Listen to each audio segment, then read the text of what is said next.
Hello, my name is Ramdas and I am here to talk to you about taking up quality as a profession.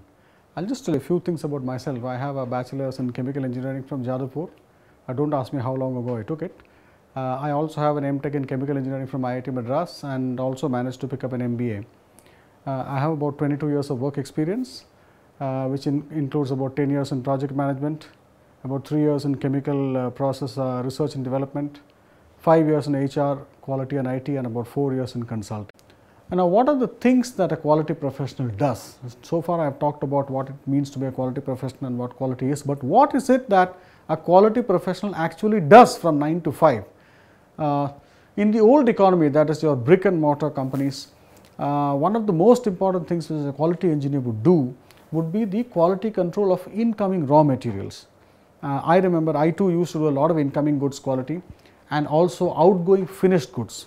So, you have two types of quality checks. One is on what comes in and the other is on what goes out. Six Sigma of course talks of the whole thing in between, it talks about processes. So, if you look at the inputs and outputs, you do not really need to talk about finished goods. Then you had a lot of measurements, and this would involve usage of a lot of sophisticated instruments, measurements and improvement of process yields.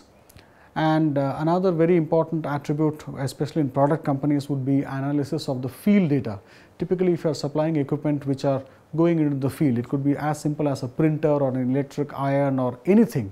The moment it goes out, all good companies, they keep track of when they come in for warranty claims, and a very rich source of improvement projects using Six Sigma methodologies is the warranty data. So, the kind of analysis that you do on your warranty data could greatly help to reduce your costs of poor quality. So, that is another. The bread and butter activity of all quality professionals is performance of audits. Now, audits is an essential part of the function of quality assurance, and under audits you have various kinds. The most important is of course the ISO audits.